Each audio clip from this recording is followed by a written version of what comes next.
Who's been with someone who cheats on a regular will endorse all these things?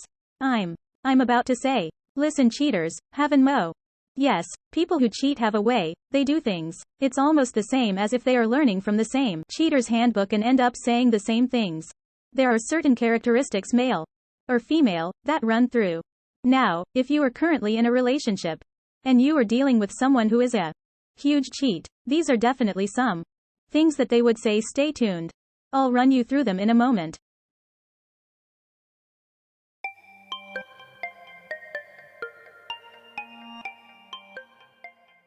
Welcome back. Dats is my name and this is my YouTube channel. So let's jump into a couple of things that people who cheat say on a regular. If you'd like to spot a cheat, if you want to figure out if you're, this person that you're in love with or this person that you've been dating for a while is being untruthful and most likely has someone lurking in the shadows or trotting on the sidelines, then this is the perfect video for you.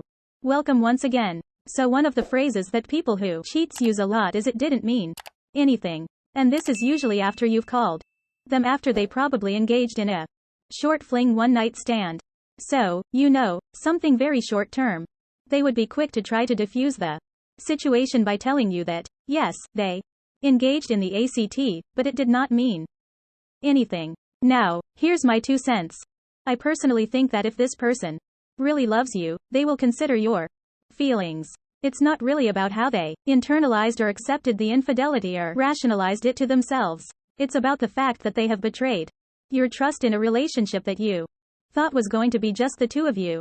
Prior to, you haven't had any conversations, but they were busy out there, sowing their wild oaths, and being unfaithful with other people. Now when a cheat tells you that it didn't mean anything, run. Such people make it seem as if it's okay to have simple fleeting relationships with people who are not part of your union. When cheats say, "I didn't mean anything," what exactly does that mean? Did they consider how you would feel if you found out?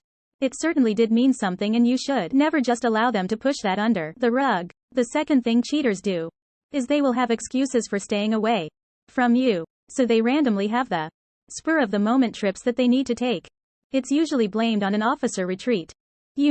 All these fancy corporate hangouts and whatnot. A friend you've never heard nothing about popped out, out of the blue from out of town and suddenly would be requiring their attention. Now, there's nothing wrong if this happens every once in a while, but if you begin to see a pattern, if you begin to realize that every Friday night at a certain time, they're unavailable because they're supposedly engaged in this other thing that's supposed to be taking their time, I'm saying, don't jump to cheating conclusions right away that they're.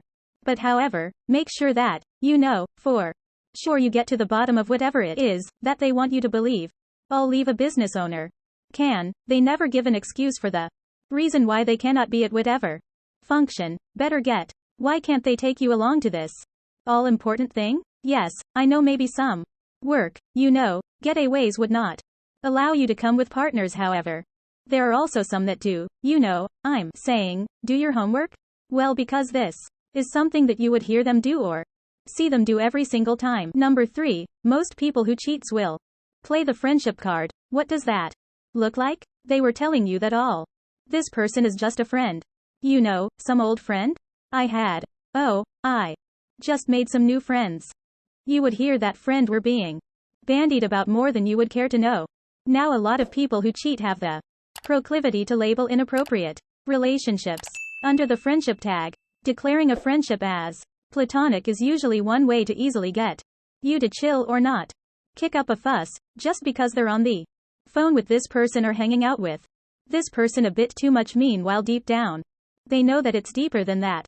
Now the friendship card is usually thrown or used when there's something deeper going on. Shine your eye.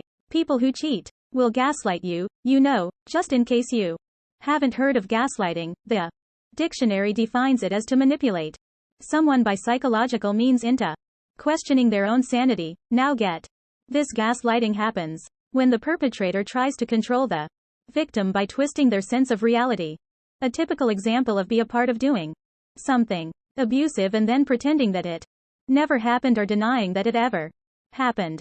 Gaslight is also tries to convince their partners that they're mentally unfit or too sensitive. Now the person who is cheating has one goal in this instance is to make you feel insecure. Question yourself and cease to question them or pursue answers that address your concerns. Be smart and you'll detect a gaslighter miles away. Another thing people who cheat try to do is to shift blame. You know, you caught them cheating and the first thing they do is tell you that, well, it was your fault because maybe you're not providing a certain need that they want. It may or may not have discussed this with you in the past, but they're always quick to make you feel as if you are the reason for their behavior. I'm here to tell you today that if there's someone who is cheating on you and they're trying to blame it on you, shake that off, because you can never control an adult person.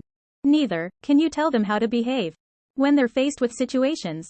It's a matter of decision making. If they took the wrong decision and sort out an option that best suited them at the time by going over to cheat, he can never put that at your doorstep.